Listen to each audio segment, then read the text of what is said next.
book God is Small Things? I think very highly of it. I read it when it was first published because I happened to be on friendly terms with her publisher, and I was excited, and I did say then, I said, this child is gifted because this kind of book doesn't come out of working out, although she said she took her 4 years to write it. It's obviously she put everything she had in it, and it's surprising this girl has very little formal education. She really hasn't been to college. She went straight from school into the School of Architecture. And I tried to work out how that had happened. Basically, I think it's because her mother, who's a school teacher, runs a school, and they're Christians, so she's familiar with the language of the Bible, the Old Testament, being a Catholic background, and you can sense it in the lyrical language that she uses. That her one term of reference. I'm not sure whether she is familiar with the English classics, but she's certainly familiar with the Bible. Although there's a lot of sex in her novel, the language is essential, lyrical and biblical. The cultural context has not been a hurdle for the sales of the book. Would you comment on that? Cultural hurdle, there isn't very much. I think it's a very honest, straightforward book. It's limited entirely to Kerala, Cochin and Kottayam and the areas there, and it is quite evidently autobiographical. There have been many broken homes, uh, marriages in the family, and you can see references to that coming in. Her own affairs, her own friendships, and her brothers, or I don't know whether she has brothers, but I think it's evident that she's either taken from a family or not, and their experiences. So it is based in the soil of Kerala, and I think that's charming. She has no pretensions to being anything else. Do you feel that the Indian writer of English prose has finally overcome the colonial hangover with this book? It's been done earlier. The only thing is that earlier the people writing in English, people like me, my generation, we were curiosities. The English were surprised that we could write English and be published in England. It tended to make us slightly propagandist, to tell the rest of the world about our country. They've been more relaxing of the form of writing.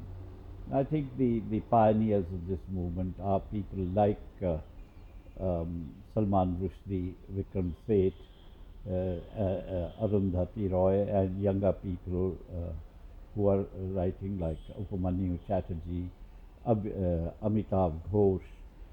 They handle the language as well as any English person or American whose first language is English. And as a matter of fact, I would go further and I say our current generation of top Indian writers writing in English write better prose than I see written in America or England today.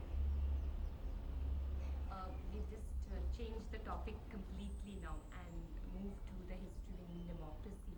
The Declaration of Emergency in 1975 was seen as the death knell of democracy in India. Would you comment on that? Well, we are a democracy. Attempts have been to subvert it, and for a couple of years it was subverted by Mrs. Gandhi. But it has taken deep roots in the country. The only danger is and will be is to distort it because we are really becoming a democracy which only believes in elections. You try and win elections by any way you like, by hook or by crook, and that can be a dangerous precedent. Um, I think Session did something to prevent that going on. But the main object of every party in this country is to win the election and somehow get into the seats of power. That is unfortunate because the attempt to uh, exploit the illiterate voter is getting stronger and stronger. Hence the appeal to religious fundamentalism, the Akalis appeal to the discrimination against the Sikhs, and now, believe it or not, the majority community, the Hindus, behave as if they were a minority and they are being exploited. The whole object is simply to get more votes. I think that would become a kind of distortion of democracy. It's a very big and a very serious danger.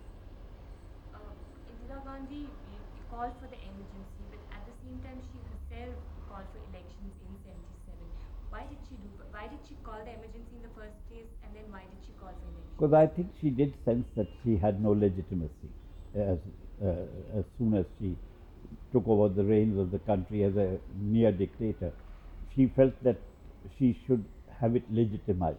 She was under the illusion that the emergency had been popular. I think her secret services, her intelligence people misled her into believing that everyone had approved of the emergency. A majority of people had, in fact, when it was first imposed. But then it lost rapidly with the misuse of power that many civil servants and ministers started indulging in. And by the time she called the election, the opposition leaders were out and were able to exploit. And here's another instance in which it's become a matter of winning elections. They exploited things like forcible sterilization of people and exaggerated it beyond all facts, making Sanjay Gandhi into a villain who picked up people from queues and cinemas and had them forcibly sterilized, when as a matter of fact there were very few instances of that kind. But it helped them to win the election, and they did. And I think the total disaster which fell Mrs. Gandhi was not only the emergency, but the way the opposition exploited the emergency. But you feel the results of the '77 election was indicated that the Indian people were not going to accept any kind of despotic rule, howsoever charismatic the leader might be? I'm not sure. I don't think that that conclusion is justified. All I can say is that the people refuse to be deprived of the right to vote. That's why I keep insisting that with us, democracy has become the right to vote. How they vote is utilized by the political parties. I think people would be, at times, I think people would be quite happy to see a very strong dictatorial government in this country because they think it will get things moving. But they don't want to lose the right to vote. Why is it that, in spite of all the problems that we've had, democracy has survived? It's never really been threatened. What do you think? Well, it's become a bad habit, I think, if I may put it there. I think, as a matter of fact, it is a good habit, that it has taken roots in this country. And people have to pander to the people. The leaders have to pander to the people and beg of them to vote for them. I think that is why we've survived as a democracy and our neighbors have not, because it has become a habit and we really cherish our right to change our leaders when we want to.